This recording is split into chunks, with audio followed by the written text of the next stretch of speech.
Forensic evidence అనేది రాష్ట్రంలో ఉండే ఫారెన్సిక్ ల్యాబ్తో మీరు చేస్తే తప్పులు జరిగే పరిస్థితి ఉంటుంది, మ్యానిపులేషన్ చేసే పరిస్థితి వస్తుంది. బయట వాళ్ళతో చేయమని చెప్పి కూడా డైరెక్షన్ ఇచ్చే పరిస్థితి వచ్చారు ఈ గవర్నమెంట్కి. బయట వాళ్ళు పెడితే గవర్నమెంట్ ఆఫ్ ఇండియాకి రాసి మొత్తం మీరు చూస్తే 7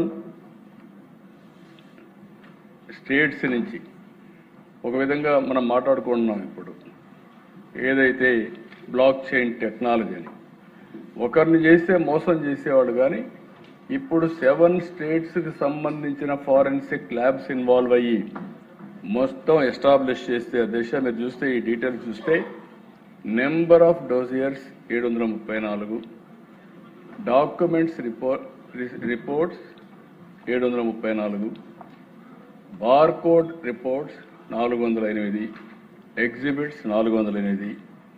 ఇక్కడ ఫైండింగ్స్ వెరీ ఇంట్రెస్టింగ్. నెక్స్ట్ ఇక్కడ కూడా బ్యాక్ ఇక్కడ ఒకరు చేసింది కదా దిశ, హైదరాబాద్, న్యూఢిల్లీ, సిమ్లా, పూణే, భోపాల్, కలకత్తా, గౌహతి 7 ప్లేసెస్లో ఉండే ఫారెన్సిక్ ల్యాబ్స్ ఎక్కడికక్కడ అందరూ కలిసి కోఆర్డినేషన్తో చేస్తే this are all the findings. కిందికి వెళ్ళండి.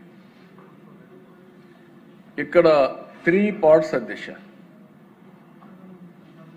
సర్వీస్ కమిషన్ రూల్స్ని పూర్తిగా వైలేట్ చేశారు.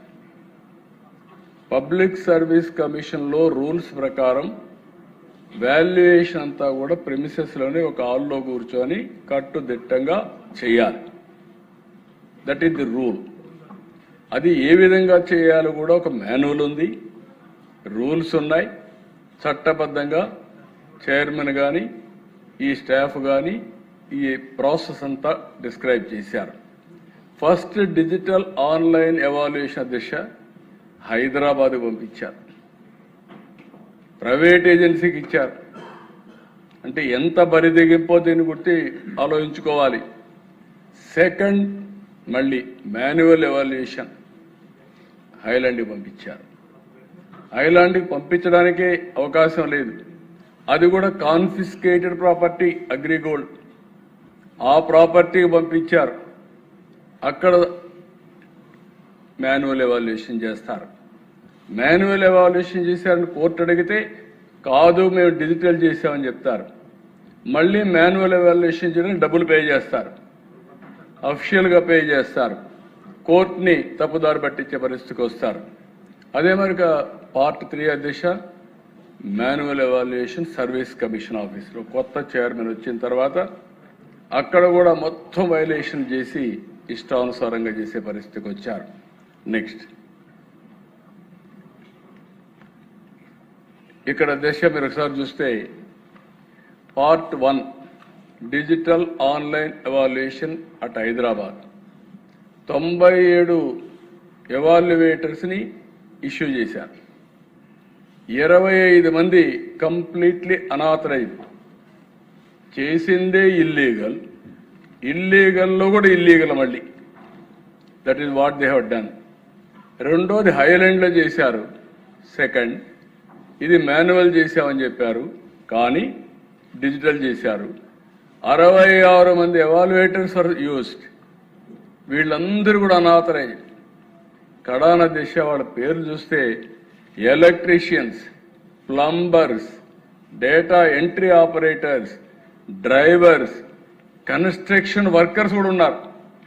అంటే గ్రూప్ 1 సర్వీసెస్ని ఎవాల్యుయేట్ చేసే వాళ్ళు కన్స్ట్రక్షన్ వర్కర్స్తో, డ్రైవర్స్తో, ప్లంబర్స్తో చేయించారంటే ఎంత అహంభావం, ఎంత అరాచకం, అంటే ఎంత వీళ్ళు ఏమనుకున్నారో దాన్ని చూస్తే ఓసారి మనందరికీ కూడా అర్థం కాదు.